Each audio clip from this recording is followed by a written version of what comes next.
Presidente, del listado que usted nos había expuesto hace algunos años de esas empresas que adeudaban impuestos al fisco, ¿ya cuántas, digamos, se han puesto al corriente y cuántas faltarían precisamente pues, a lo mejor a lo mejor se alcanza a cobrarles antes de que finalice el sexenio? Ahí está el caso de un ministro que está protegiendo a un empresario que, bueno, pues ya se supone que ya en estos días debería estar dando bueno, ya se deberían de estar dando, perdón, la Suprema Corte ya estaría dando un veredicto sobre si se paga o no estos impuestos, y también otros empresarios y otros evasores fiscales que también están en la misma situación. ¿Cuánto faltaría por cobrar, sí, porque regresen a las arcas ese dinero de la nación? Ya falta poco. ¿Cuánto sería? Le voy a pedir al director del SAT que venga y nos diga cuántos están pendientes. Porque Sí, pero ya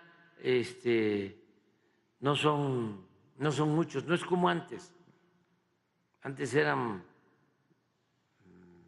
pues un número considerable y además muchísimo, mucho dinero. Ahora ya son muy pocos, muy pocas las empresas. Vamos a pedirle al director del SAT que nos diga, porque también hay denuncias, y volvemos al Poder Judicial y no quieren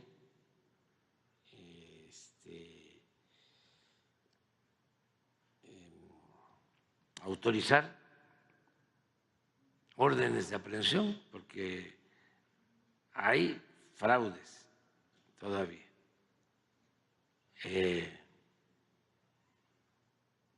Fiscales, pero no se les da trámite. Lo vamos a hacer para que también quede constancia, ¿no? Y a lo mejor en estos días se animan, ¿no?, a pagar, a ponerse al corriente. ¿Mañana vendría? ¿Mañana vendría el de SAT? No, le vamos a dar tiempo. Vamos a dar tiempo. Además, hay cosas que están en juzgados. Por ejemplo, hay un tema muy sonado. Ese va a la Corte. Hay dos criterios. Ya resolvió un tribunal. Ya estuvo en la Corte. En la Corte dijeron, va al tribunal, no nos corresponde. Lo regresan al tribunal, el tribunal falla a favor del SAT y de todas maneras se acude a la Corte. De nuevo, se tiene ese derecho, ¿sí? Cualquier persona tiene ese derecho. Sin embargo, la Corte tiene que resolver si le compete atenderlo o no, o ya queda en firme. Nosotros sostenemos que ya debe quedar en firme porque hay jurisprudencia sobre el caso. No hay un asunto de inconstitucionalidad que amerite que la Corte intervenga. Pero nosotros somos respetuosos de lo que decidan los ministros en este caso. Pero así hay otros. Ahora, ¿cuánto se ha logrado? Mucho,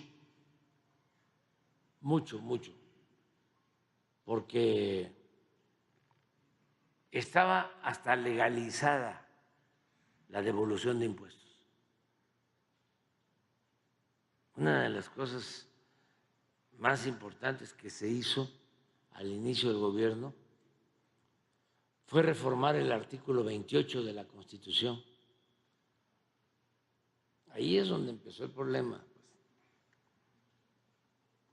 porque al principio pensaban que no iba en serio, que todo era retórica, demagogia. Entonces, cuando empezaron a ver de que sí, es en serio, pues ya no les gustó. Ya tomaron la decisión en el Congreso de decir no aprobamos ninguna ley y todas las vamos a impugnar. Y han cumplido, porque se aprobó la ley eléctrica para favorecer a la Comisión Federal de Electricidad, al final de cuentas a los usuarios, para que no paguen más por la luz. Y salió un juez primero y luego todo el Poder Judicial, la Suprema Corte, a proteger a empresas extranjeras.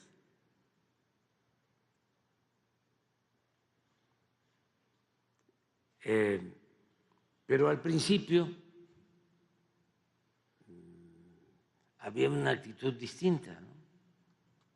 Y fue cuando se aprobó con mayoría calificada la reforma al artículo 28 para que se suspendiera, se cancelara la condonación de impuestos. Y es lo único que no han podido echar atrás, ¿verdad? No, porque ya está en la ley. Antes el presidente y el secretario de Hacienda podían condonar impuestos a las grandes empresas y a los bancos. Ahora está prohibido por la Constitución.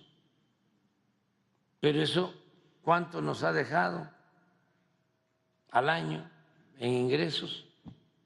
¿Cuánto? Pues como 200, 300 mil millones, por lo bajo. Eso nos ha significado el financiamiento de la mitad de la pensión a los adultos mayores, que ahora deben de estar recibiendo en total como inversión, porque no es un gasto, alrededor de 500 mil millones, medio billón de pesos. Pero la mitad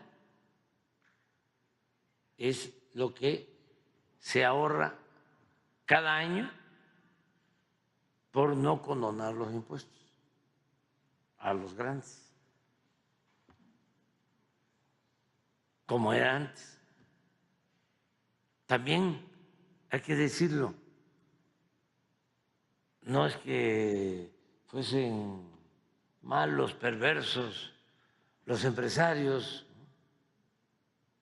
o los potentados, es que era legal. Hacían su trámite.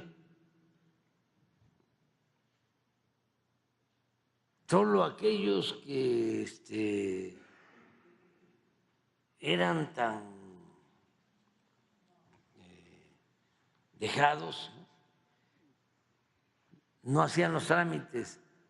Los que hacían los trámites para que les condonaran se reían de los otros, los consideraban tontos. Claro, no era nada más el trámite, era tener las agarraderas, tener las influencias con el secretario de Hacienda y el presidente para lograr la condonación. Hubo un tiempo, esto para los jóvenes, en donde después el presidente, el funcionario servidor público más importante, el 2 era el secretario de Gobernación. Cuando se inaugura el periodo neoliberal, ya el secretario de Gobernación es desplazado y el 2 se convierte el secretario de Hacienda. Son los que empiezan a tener todo el poder.